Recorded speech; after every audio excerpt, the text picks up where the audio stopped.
Bank से निकालने रुपया लूट कर भागल 2 गोटे के धनुषा पुलिस पकड़ सफल भेल छै।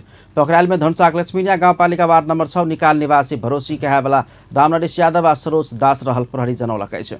धनुषा लक्ष्मीनिया गाउँपालिका 4 सपही के रामदास बुधदिन सपही बाजार स्थित मेगा बैंक से पैसा निकालित काल मोटरसाइकिल में सवार दुनू गोटे 1,81,000 रुपया आ मोबाइल छीन कर फरार भ गेल छल।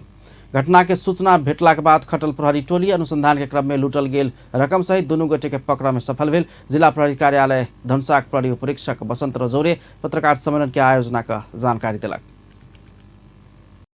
अगाडि निस्कै छाप्रो घरमा माटोमा खाल्डोमा खनी गाडेको अवस्थामा फेला परेको रु 1500 र सरोज दाससँग फेला परेको र वारदातमा प्रयोग भएको J12 प 8593 नम्बरको 200 सीसी को मोटरसाइकल समेत बरामद भएको र अन्य थप अनुसन्धान कार्य भइरहेको र निजहरूलाई कानुन बमोजिम।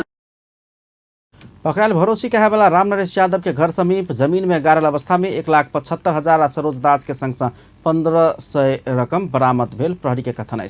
घटना में प्रयोग भेल J12 प 8593 नंबर के मोटरसाइकिल समेत प्रहरी बरामद केने एसपी रजौरे जानकारी दिलने छ।